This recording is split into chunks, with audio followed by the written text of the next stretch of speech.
Welcome to What Are We Thinking? A 30-minute conversation about our journey back to holism. Our intention is to help you realize and activate. We want you to simply remember who you are. I'm Billy from the North Chicago Think Tank and a community member of North Chicago, Illinois. I am Bruce, the owner of Nature's Emporium Holistic Wellness Store in Waukegan, and also a community member of Waukegan, Lake County, Illinois. So for our first podcast, we're just going to talk about the outline. We want y'all to be very clear that we are moving with intention. We've thought about it. We've got a skeletal structure of what we want to do when we talk about helping you realize and activate. And it's all about telling y'all that we spend our lives realizing and activating. Yes. So we are students of life. Like, I hope all people see themselves, right? You want to be the student because there's always something for you to learn. All right. When you're the teacher, that means that you are capped at what you know. So we learn to be students of life. And through this podcast, we hope that we can sit down together and learn together. All right. As we grow and share with one another and build. So you get an opportunity to hear how Billy and our mind work. All right. And then we'll be curious to hear if we can relate to you as well in the same manner. Yes. So we're just going to get into the outline, right? So this outline, we're looking at 10 episodes, right? 10 episodes at a half an hour each. And we're going to talk about kind of our journey, right? Where we went from being dismembered by our oppression, right? And then moving towards remembering. And that's a daily practice. I know for a lot of people, learning has a cap at graduation.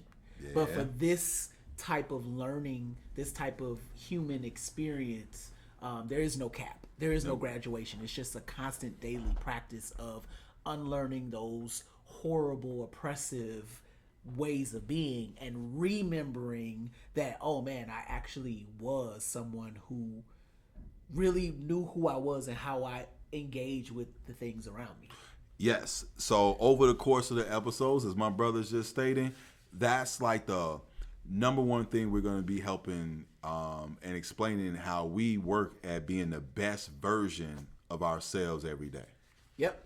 So we're going to start, we're going to say an episode, and then we'll take a few minutes to talk about the intention of that episode, and then kind of string everything together. All right. So episode one. Episode one is about, the title is What's the Intention, right? And so I want to, I don't know, I think that it's important to state that you have to be intentional about moving with intention. Like you have to say it. Yep. And if you are not moving with intention, it's just that you're moving supporting someone else's intention. There we go. So they used to say, what's the plan? Get a plan or you'll find yourself being a part of somebody else's plan. So that's what we're saying. What's the intention? What's the plan? All right. What are you focused on? What was the purpose of that action? What was the purpose of that thought? Right? Because you're right now, you're acting with intentions now. Yeah. But you got to ask yourself, is it your intentions or is it driven by some emotion or someone else's intentions? And in this episode, I'm really excited to tell y'all about when I traveled to a particular country where there was no marketing. There was no billboards, there was no commercials, right? And the experience that I had when I started to hear my brain, I started to hear my conscience, because if you've never come out of a space where you're constantly barraged with marketing and calls to action, you think you want Popeyes, you think you want Starbucks, you think you want Wendy's, but you don't know that you're being prodded. Yeah. You're being, they're making you think you want something because you hearing all of these clips or you seeing these ads, right? But when you are focused and saying, I'm going to speak my intention, I'm going to set intention, and I'm going to stick to that, I'm going to focus on that, it really changes the way you move through life. Oh yeah, most definitely. I feel like that whole department of marketing, we looked at a lot of money and energy is invested in marketing products and services. Well, that's because a lot of that is geared at hijacking your thoughts, which then manipulates your intentions. Yep. All right. Yep. So that's the things that we want to actually highlight, so this way people can recognize that you are manifesting things, but it may not necessarily be things that are good for you. All right. And this is how, once you're conscious of that manifestation, you can start to change your thoughts, and this will also affect your intentions. And I'm really excited for this episode because I also want to talk about the things that we should have learned, right? Like even styles of writing, right? There's expository writing where you're just getting the facts, but then there's persuasive writing, right? Where they're trying to get you to just believe whatever is their opinion, right? And so we're at a place now in society where people can't tell the difference between the two. Yes. They can't tell if they're just getting news where you're just getting facts, or are you getting an op-ed? Are you getting opinions, right? And so it's really important for us to say, even on the micro level, for every conversation, what's the intention? Yep. Why are we saying this? Why are we going in this direction? Why are you trying to pull me onto this train of thought? Yes. You know? Yes, I would agree. And with those intentions, we have to, like you brought up a very good point when you saying that people, but people basically want to understand, I lost it. It's okay, keep going. Okay. We'll fix it in post. Yes, we definitely will. But all right, when we're talking about fact, or when people are just stating their emotions, I even question the fact in today's world, do people even care about the truth? Come on. All right. Yeah. Am I just listening to hear someone that agrees with my opinion? All right. Is that what I'm listening for? So is it I'm listening for a truth or someone that agrees with my truth? That's it. And so I'm excited, right? This is the meat of what are we thinking, right? Yes. Really getting into it. Yeah. So episode 2. So we talk about what's the intention, right? But then episode 2, the title is What's the Ask, right? And this is a really touchy subject because people, you know, when you talk about the difference between qualitative and quantitative, right? Qualitative means it's got a quality and it means something to me, but quantitative is measured. Yes. Right? It's mathematical. I've asked you for one soda. I've asked you for one soda pop, and you gave me that one soda pop. So that's good. Or I asked you for a soda pop, you didn't give me a soda pop. Or you gave me a soda pop, and it wasn't the flavor that I asked for. Right? Yeah. You got a lot of people who are disgruntled right now. Right? They're like, I feel like my life ain't doing what I want it to be, or whatever. Yeah. But what are you asking for? Yes. Do you know what you deserve? Measurably. And I agree, and I feel like that's what's been missing from a lot of movements when it comes to Black people and our movements. Specifically, is that we lead with the emotion, we lead with the trauma and the feeling, but what we leave out sometimes is the solution. Or we allow others to provide us a solution, and we just roll with it while we're suffering and trying to cope with the trauma of what's been done to us. So we're not asking, we're not saying this is what I want. And then they come and give us things like a holiday. Come on. All right. A gas card, some free gym shoes. And that's not what we actually asked for. Or that's not the solution. Yeah. But here's the thing. We didn't actually ask for anything. Yeah. Yeah. So how can you say? I mean, I personally get very annoyed when someone's like, I'm now the first Black person to do A, B, or C. And I'm like, well, I didn't ask for that. I don't care. I have a set of asks that mean something to me, and I'm really excited for this episode because I often sit and think about the fact that nobody else thinks like that. If you go get an apartment, they're gonna say, "What's the ask? You want 1 bedroom? You want 2 bedrooms? Yeah. You want a half bath? You want a full bath? You want a brownstone? You want a standalone house? What do you want?" Yes. We have to understand that it's almost absurd for us to think that we're going to get what we want if we don't have an ask. Yeah, and we got to ask ourselves why we don't ask. Have we been conditioned to just accepting what's been given to us? Yeah. Or do we feel like us asking may give off a sense of being ungrateful? Yes. All right. And again, goes back to, do you value yourself? Do you value yourself, right? And this is really about saying, what do you think you deserve holistically? What do you want for your whole life, right? And I think, when we're talking about centering our conversations about our journey back to holism, it's really about saying, can you ask for something in this hole? Or are you just waiting for your piece of the pie? Are you just waiting for that little crumb that you're supposed to get from supporting empire, right? Yeah. And saying, no, I remember who I am. I'm an earthling. I'm from this whole thing. What am I supposed to get? So I'm excited about that. So we talking about the intention. Yep. We're talking about the ask. In episode 3, what is the solution? Now this is big. Okay. I think this is a huge episode because I'm sure a lot of us get into these conversations, right? Whether they're in the barbershop, they're in Nature's Emporium, or they're on the corner, or wherever you are, we get to talking about the problems of the community. Yes. We talking about all our issues. And then it may be one voice out the whole crowd that say, well, what we gonna do, y'all? And then just like that awkward silence happened, and then we go right back to talking about the oppression and talking about the problems. And then that person get grazed over and the solution building never happens. So I'm really excited for this episode because when we talk about remembering who we are, innovation itself is solution architecture. Okay. We used to just be like, there's a need, so let's create something. Yes. And that creation didn't massage the need, it solved the need. Okay. And I think when you look at industry as it stands now, because of all of the anti-blackness, it's just the massaging of need. Yes. It's just let me hear your story about what you need. And then let me write a blog about what you need. And then let me create an advocacy program for what you need. And then you create... I've had a lot to drink.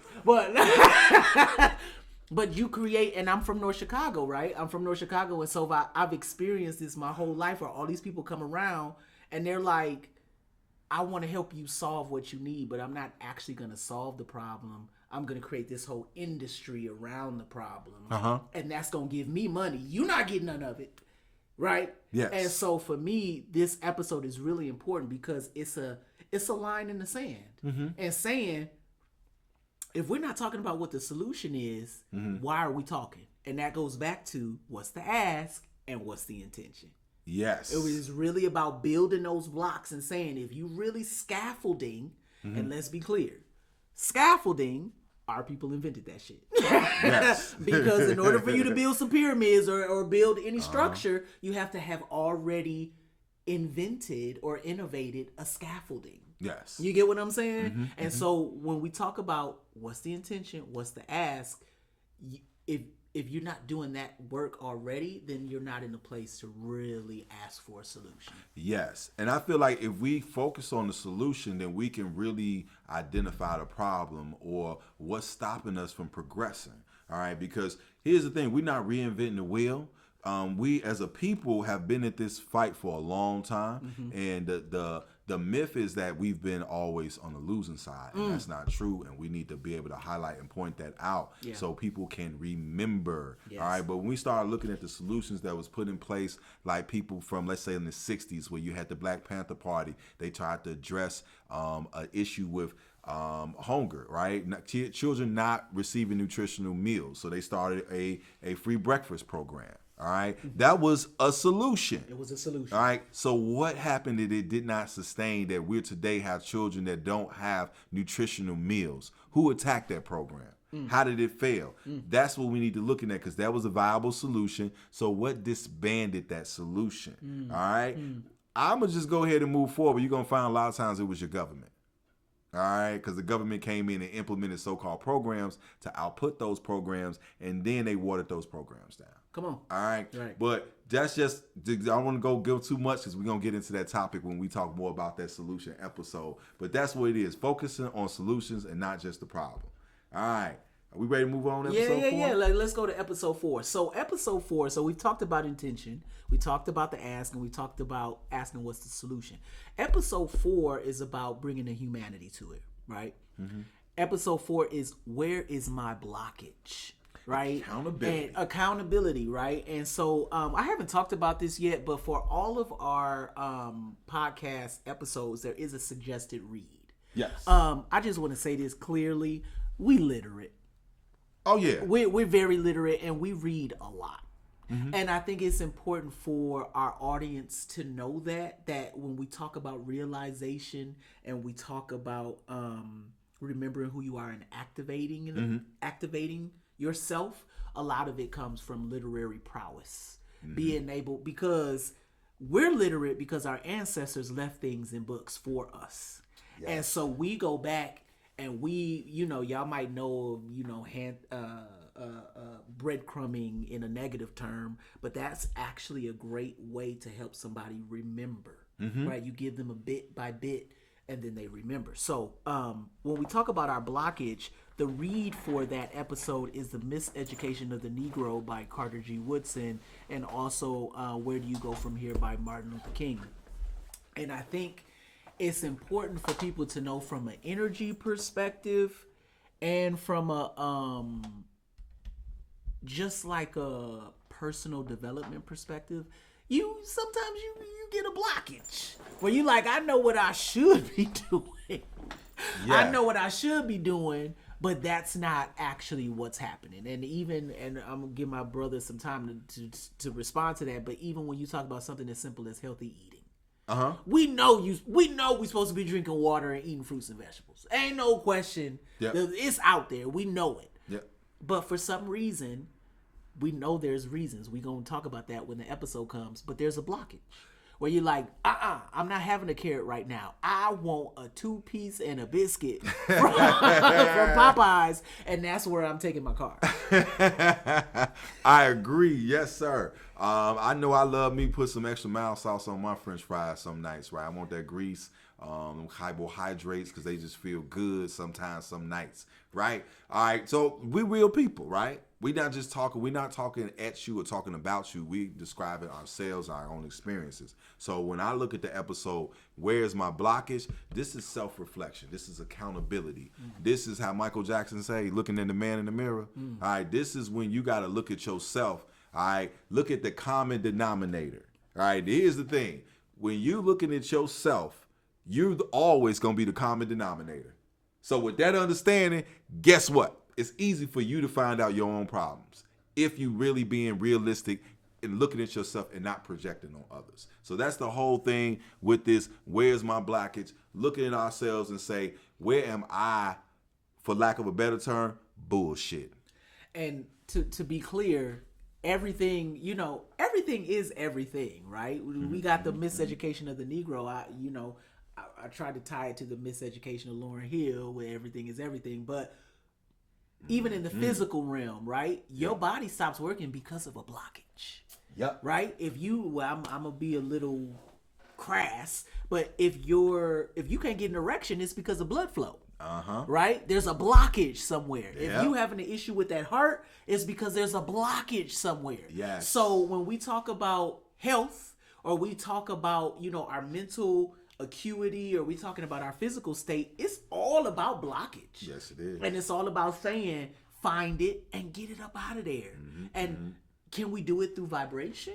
Do we have to do it through this harsh surgery where you cutting in and damaging yourself? No. Ooh. No, we can actually vibrate on a higher level and remove that blockage. And so I'm excited for that episode, because we gonna talk about that. Yeah, we ain't got to the healing stuff. We're gonna bring it up. Went esoteric and metaphysical on us. All right. So now that takes us into episode 5. Yeah. All right. So we talked about what's the intention. Yeah. What we asking? Yes. What's the solution? Yes. Where's my blockage? Episode 5 goes into, it's so hard to be consistent, y'all. You know what? I'm excited for this episode because I think when you talk about holism, or you talk about elevation, or you talk about enlightenment, there's this pedestalizing, where you are dehumanized. Yeah. You still a human, right? And so when we say, yeah, I am seeking higher level, I am seeking enlightenment, I am seeking other planes, I am doing that, but it's hard to be consistent. Yeah, it's hard to say that I'm a stay true to this journey that I'm on while I'm being oppressed, while I'm living under anti-blackness, while I'm in poverty, while I'm trying to survive, while I'm trying to find a mate, while I'm trying to find brotherhood. Like, it's hard to be consistent. And I think this is going to be an episode where we can really just be human. Yes. I think it's going to be an episode where we can really be human, but as well as focus on discipline and providing the support. Because it's hard to be consistent a lot of times because we don't have the all the supports around us that we feel we need. We're looking for it from our family. We're looking for it from friends. And a lot of times we're going through this journey of change and unlearning and becoming one with the Creator. That's a journey that you have to take on your own. So it can be pretty lonely, or it can feel lonely at times. And this is where that isolation can lead to discipline issues, and now we're not being consistent because we trying to show our loved ones we still love them. We still trying to show the people that we still with them. So then that conflict comes in, right? And sometimes that makes it hard for us to be consistent. So in this episode, we're looking to give you tools and support. All right, because you need your inner circle. You need somebody you can vent to. My brother Billy here, this is how one of the major ways I stay consistent, because I'm able to go and dump on him things that I'm not able to say to the average person because they're not as disciplined. All right, I'm able to share with him when I break my discipline, or I'm able to hear him when he's telling me, brother, I'm in the gym. I'm in the gym every morning. He texted me like, brother, I'm leaving the gym. I'm hearing my brother's discipline, and sometimes that motivates me to say, all right, get on out this bed and get moving. Your brother on it, keep going, all right, because he consistent, and you need to be consistent because that's motivating you, and you don't want to be inconsistent because that can affect him. So it's good to have that support, and I feel in this episode, we're going to try to highlight some reading of people that help to motivate you, as well as tell about some of the practices that we use to stay disciplined, which leads to consistency. I also want to say, going back to episode 1, what's the intention? Being clear that the intention is to be consistent. Just because you fall, that doesn't mean you wallow and then just live a life of falling away from your consistency. You know, and so I want to be intentional about saying it's hard to be, but that's the goal, to be consistent. So let's move on. Episode 6. Woo! Episode 6, y'all. Episode 6. I'm so excited for episode 6 because it's going to unearth a lot. It is. It's going to unearth a lot. So episode 6. So I'm 44. Brother, how old are you? I'm 44. Okay. So episode 6 is, am I an elder? Where is the baton? Ooh. Yeah. So this episode. So you know what me and my brother was like hashing out these episodes, and he was like, wait a minute, are we gonna do this episode? And I'm like, we got to, brother. And he was like, I know we got to, but like, how are we gonna do this episode? Listen, for those of you who may have not been connected to a culture that shows generational like alliance or passing, this might be something that's new to you, but this is ancient shit. Oh, I shouldn't have cursed. Well, this is ancient. We cussing on this show. Yeah, we cussing on this show. We said we giving you us, right? So, ancient shit was you're born, and then you're given access to some sort of knowledge, and then you are given a responsibility to pass that knowledge on to your descendants, and that's what makes you an ancestor. And at a certain point in your life, you realize that you've reached a certain number of years and a certain level of access to knowledge and wisdom through lived experience that you are now the elder. Rites of passage. Rites of passage. You've gone through that maturity festival, and we know that a lot of that has been yanked from us. We are not, and in this episode, we're going to talk about it, but some of us are supposed to be elders by now. 44 is mid-40s is a weird age because no one talks about middle age. They talk about youth and then they talk about elder. But middle age is like you're in all these passages. You're in the middle. So I don't know, brother. What do you think about that episode? Okay, I wanted to start off by saying sorry, not sorry, and I say that, and I'm gonna explain why I say that. Like the brother said, at being 40, we both 44 years old. All right, so being black, 44 years old, we came up in black communities. All right, we came up with, at certain levels, you supposed to be seen but not heard. You don't get in grown folks conversation. All right, you don't talk back. It was a certain level of respect, right? Your neighbor could say something to you. They had the right to discipline you. They had the right to correct you on spot, right? Now you can't say nothing to children. That's how things are, right? Our elders didn't teach. We got young ladies that don't know how to cook because they didn't learn that. We got young men that don't know how to speak or talk or give you eye contact or keep their word because they weren't taught that. All right. So we got a generations upon generations that did not get these principles that supposedly were supposed to be passed down. So that's why we said, where is the baton? The baton of those principles. All right. And if you weren't given those, then you lost out here. And if you're not equipped to provide those that baton of those principles, then you're just an older, not an elder. And so this episode will be very interesting too, because we'll be able to share where we've seen in other cultures this happening and working, right? So I live a lifestyle which is called the Materi lifestyle. And the Materi lifestyle is when you can have a cerebral connection to or relation to another being, right? And so when I lived in Nepal, I saw like elder, right? Yeah. And I was like, oh, okay, this person this is the father, this is the uncle, but this is the elder, and this is how this all works, and this is how the village works, right? And whether we think we actually live in a post-village breakdown society, but just because we don't believe it to be so doesn't mean it's not so. You should have elders. You should have reliable sources of not only book knowledge, but street wisdom. Most definitely. Lived experiences. So for a lot of us, we didn't get that, or it was we had someone who was older, and that knowledge was given to us through a traumatic or an abusive style.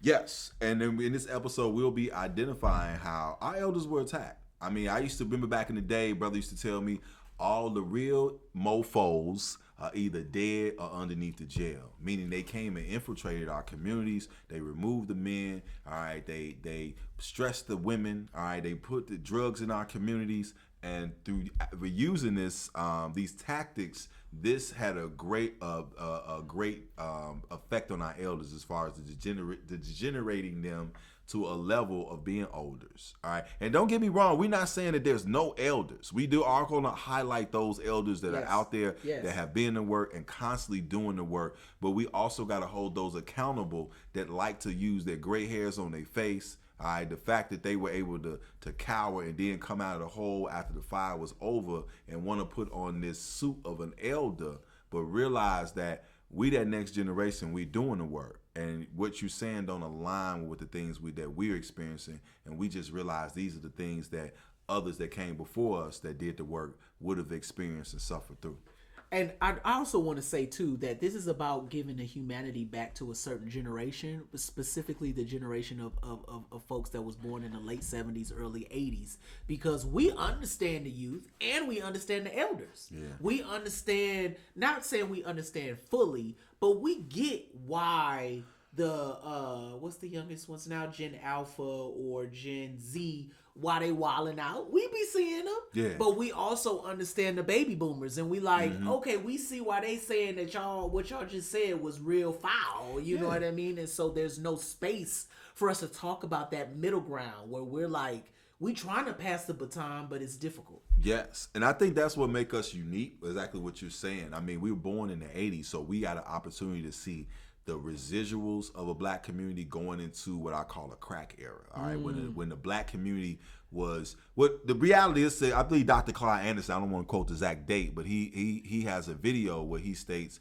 that the black community died, I want to say in the late 60s, and I'm quote me, I want to say 69 to 70, but being born in the 80, what we got was the end residuals of that going into the 90s and the crack era, where the black community at that point was pretty much dismantled. And then we're not talking about it. We're saying from perspective of North Chicago, and I'm saying from Chicago, the city. All right. However, this is nationwide. Yes. And I mean, we know good and well there's going to be people, whether they sitting in Flint, Michigan, whether they sitting in Dalton, Illinois, or whether they sitting in Port-au-Prince. All right, I'm talking about Port-au-Prince, way over in France, right? Because the tactics don't change. You know what I'm saying? Even oppressor.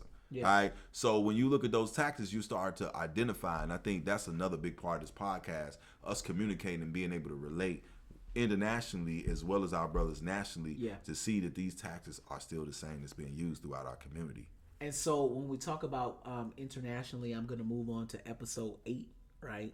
I'm sorry. We on episode 7. Sorry, I skipped episode 7. So we talked about Am I an Elder? Where's the baton? Then that brings us into episode 7. Where is the black community? Right? And I think this is I love it, right? I think that there's a when you talk about a wound, you know what I mean? People like, don't touch it.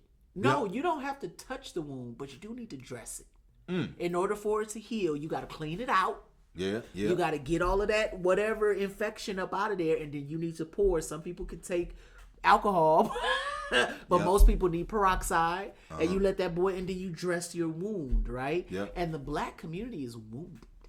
It's very wounded, and so the question becomes, where is it physically, right? When we talk about the black community, and we're not looking at the black community as a monolith, we know it's got so many different pieces, but even in those different pieces, there's something about being black where you know that you're part of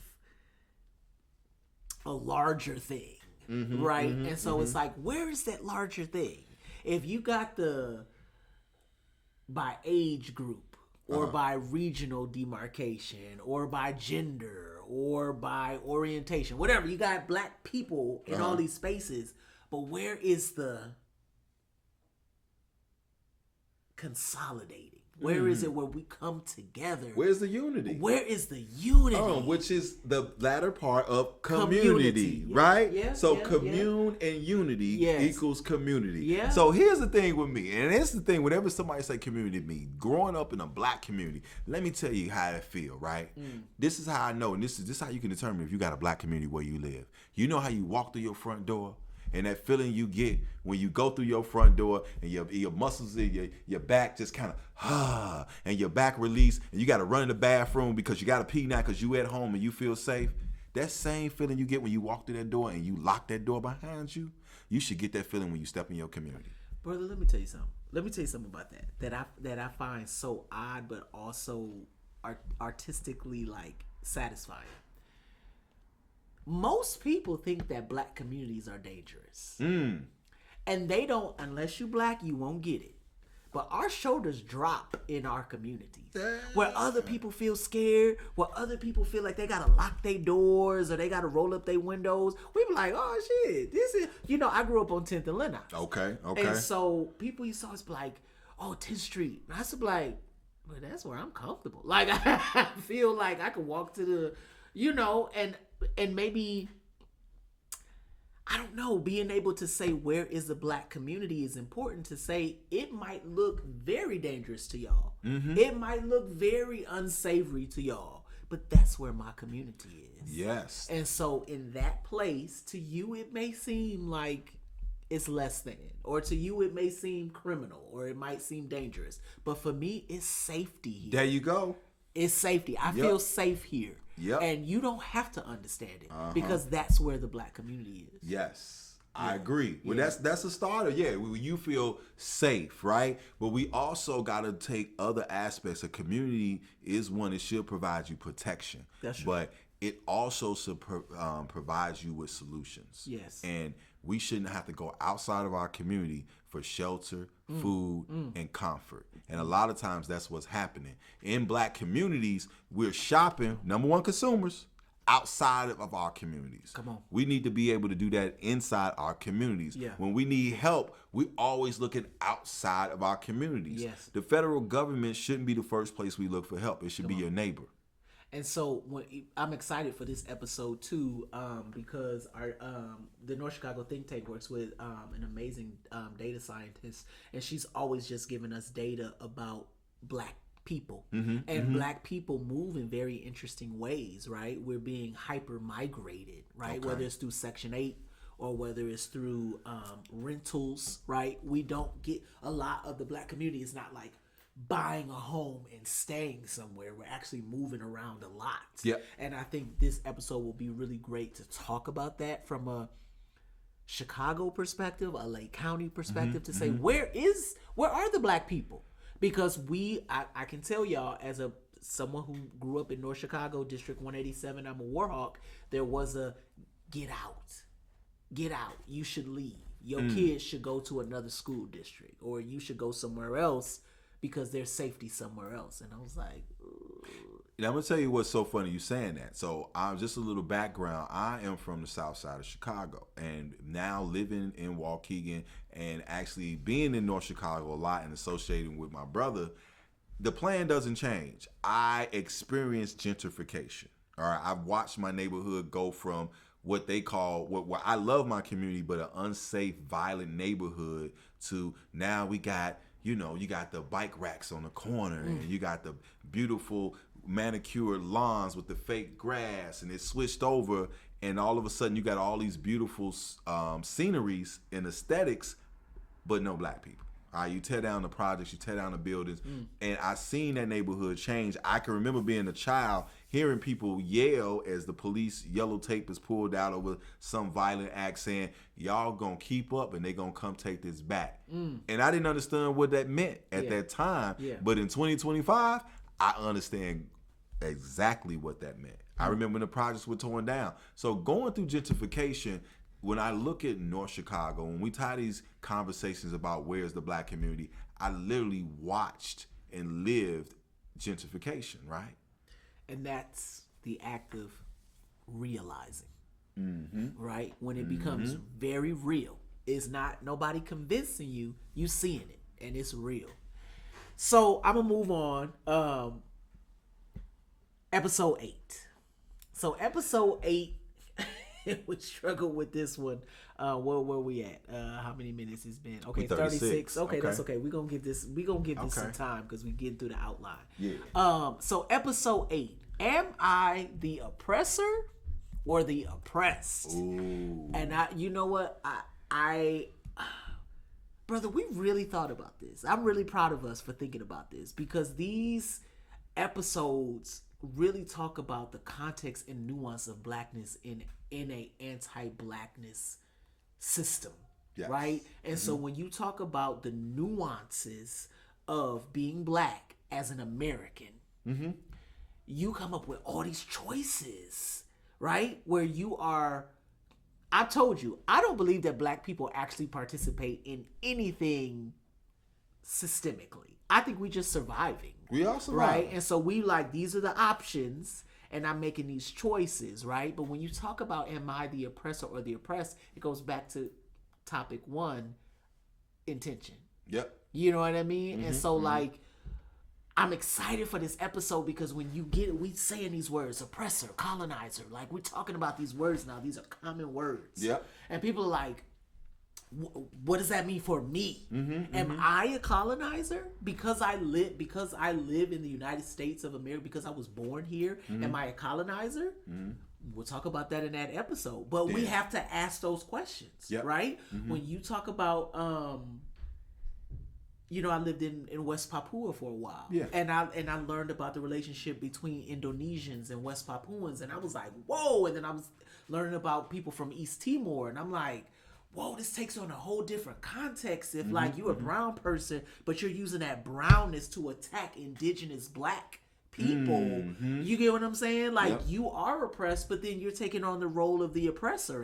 And how did that happen? How did that happen? Yep. You know? And when you talk about black people, I am oppressed. But can I also oppress my brother while I'm oppressed? And really digging into that, you know? Yeah. I think this is going to be a very good episode, and it's going to get a little, you're going to have to look at it through different lenses, because here's the reality. If they put us both in a room and don't feed us, and then they throw us a meal in the middle of the floor. Yes. I mean, if I'm gonna wait and let you eat before me, if we starve and we ain't ate in months at a time, am I rude for not allowing you to go first? Come on. All right? Yes. There's different things that we got to look at Yes. when we talking about you, the oppressor. Here's a big thing: always have to. And I don't know for those that are not black, or for those black people that don't understand the history. And I'm just talking about African Americans. Here's something that we don't always talk about. A lot of us, the way we gained our freedom or got ahead when we were enslaved, is that we had to sell out our own people. All right, so somebody was saying, "Hey, we revolting tonight. Yeah. We rebelling. Yeah. You can go to master and say, hey, they rebelling." And when they go and find out that they meeting in the forest or whatever to try to plan some type of revolt, your reward was your freedom and money. Yes. All right. Yes. Is that not the American dream? All right. Yes. So how many black people won their freedom or the American dream by selling out their own people? You know, and I think this episode is going to be really important because I think, I love reading a dictionary. I love reading a thesaurus. I love reading encyclopedias, and I think it will be great for us to talk about the intersection of choice and power. Okay. Because to oppress, you got to have a little bit of power, right? Mm-hmm. Yep. And I think when you talk about oppression versus horizontal hostility, where you just mad at your brother, right? You just don't take him down a peg. He think he better than, or whatever. I think this will be a great episode to talk about that, because I think when you're oppressed, you could be violent. You can. But does that mean you the oppressor? That's a good question. We're gonna really dig into that, because we could be violent to each other, right? But that don't control whether the food supply. You don't have no control over that, but you could be violent to your brother. You can. And here go one thing I'm gonna add in there. We're gonna save for the next one.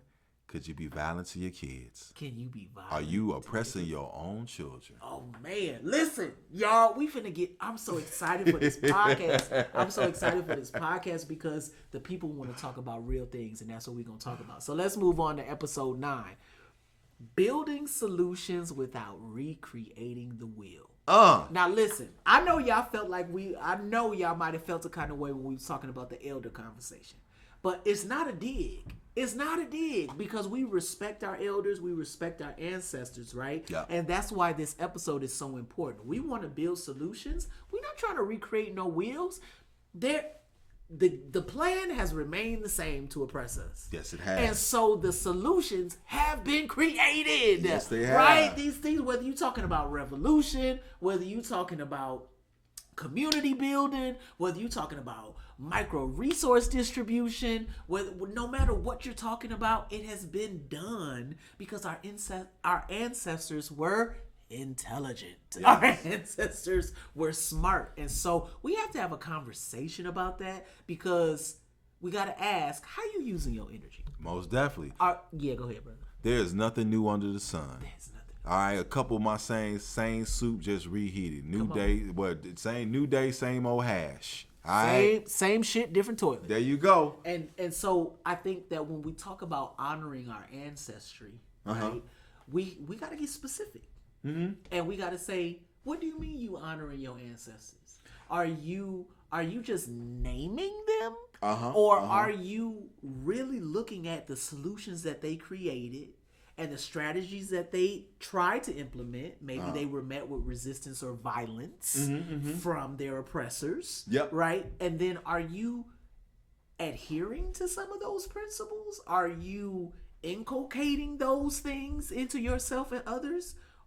Or are you just like, I'm ego. I'm gonna make something new because ain't nothing.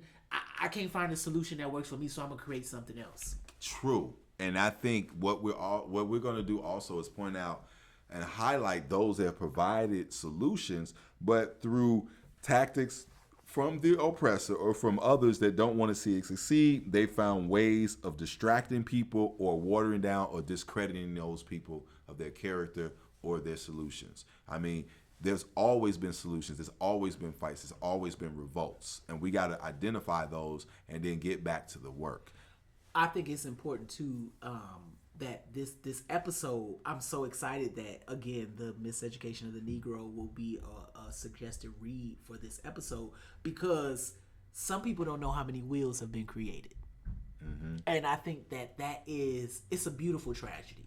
It's a beautiful tragedy, because that decision to go back and say, man, I've been pushing this whip for so long, I didn't know that there were other wheels. Yeah. I've been recreating these wheels not because I'm disrespecting my elders or not because I think I'm better than them, but ain't nobody told me about those wheels. You know what I mean? When you talk about people who introduce you to J.A. Rogers or Marcus Garvey or other people, and you like, I didn't know that person existed, or I didn't know this was the breadth of their work. And I think this is going to be a great episode, because we can say we want to move away from recreating the wheel, but we're looking at all of the elements that go into why would you even think of starting a new wheel when there was one already there. Yes. And identifying, here's the thing, right? And this is getting to that metaphysical side. We're going to actually go more in depth in that in this episode, but we've all looked at somebody and saw somebody in you can see a newborn and say that's such and such, or that's this person, or they had a personality of this person. We have some giants, and we always have. What is going on that they find a way to neutralize these J.A. Rogers, these Carter G. Woodsons, these Marcus Garveys that are constantly being created and born every day. These sisters as well, right? Yes. All right, we got a lot of sisters out here that's also doing the work. Yeah. What are they doing to neutralize our newborns and our generations? Remember, they always come after the youth, y'all. You got to remember that. Yes. Okay. Yes. Now, we coming to the end of the season. 10 episodes. What's episode 10? Episode 10, y'all. What's happening if I am still not activated? Listen. I don't know how many people out there watch Avatar. Did you see Avatar? Of course. Yes. Okay, so, and I'm not talking about the movie. I'm not talking about the movie with the blue people. I'm talking about the animated Avatar, which was about this young man named Aang, who was from the Air tribe, and he was a Avatar. And there were all these people that lived before him, and there was always these moments where he would be activated, where he could manifest all of his power, right? And he could control air and water and fire and earth, and he could just activate, right? And I think when we talk about these episodes, and we talk about being black, and we talk about revolution, and we talk about liberation, and we talking about vision, about us being remembering who we are, we're like, I can finally activate. Yeah. I can finally activate, and I know who I am, and I can do all these things. And I think some of that is dehumanizing, because we don't know what an activated human looks like. We don't see activated humans walking around. We see, for lack of a better word, zombies. Yeah. We see people who are like, I got my 9 to 5, I gotta get there, I gotta pay these bills, I'm surviving. That's what it is. So I'm excited for this episode, because I want to share. I go in and out of activation. I'll say that. And it's a thing, right? People know, like, they be like, Billy be out here and he be doing, like, I've swam with whales, I've gone and sat, in very interesting spaces, and I'm like, I'm activated. Wow, like, I feel who I am, and then I come back home and I'm like, oh, I'm deactivated. Okay. Right? Or I'm like, I meet somebody and I'm like, they activated way more than me. Like they, I don't think we make spaces for folks to be like, I don't get it. I agree, brother. So here's the thing. This is not to put shame or to critique or blame anyone when we say, what happens if I'm still not activated? This isn't to say, oh, you didn't activate, so you're not in this group or you're not in this level. So this is more metaphysical and science. Okay. We are electromagnetic beings. All right. Your body's made of 30 trillion cells. There's electricity flowing through all of you, and it's the electrolytes that activate those things. This is what activates your organs. All right. This is what gets you to inspire you. So if you're not activated, then we got to look at, what are you consuming? What type of food? What type of music? What type of language? What's your environment? Yes. Because these things, your environment, the food, should activate you. Yes. So the only reason you're not activated is by design. Yes. Okay, so that's what we getting back to. And also maybe it's just not your time. And maybe it's just not your time. You know, I'm gonna share a story really quick. I got activated at one time that I got activated. I was living in Malaysia at the time. And I was in this series of islands called the Perhentian Islands. And I was camping there, right? Okay. And so I had met this marine biologist from Sweden. And this marine biologist was like, "Do you know where you are?" And I was like, "No, I mean, I'm in Malaysia." He was like, "No, this is where bioluminescent plankton are." And I was like, "What's bioluminescent plankton?" I don't know what that means. So if y'all watch SpongeBob, y'all know who plankton is. But plankton is a small like plant. It's a small plant in the water. Bioluminescent plankton glows. Okay. So these are plants that glow. And for those who don't know, there are bioluminescent insects in Bowen Park. We've seen them on our Shinrin Yokus. But anyway, so this marine biologist is like, "You got to go in the water tonight." And I was like, at that time, I was completely scared of dark water. And I was like, "I'm not going in the water at night." And he was like, "You have to, because this is a place where bioluminescent plankton are." And so I sat, brother. I sat for just like 15 minutes like, shit. Am I going to... Okay, y'all gonna learn more about that on episode 10. All right, y'all. So listen, that's the 10 episodes for the podcast. What are we thinking? What are we thinking? Come on. 30-minute conversation. I know we went a little bit over because we was giving y'all the details, but this is a 30-minute conversation about our journey back to holism. Yes. Our intention is to help you realize and activate. We want you to simply remember who you are. Be the best version of you that you can be. Peace. Peace.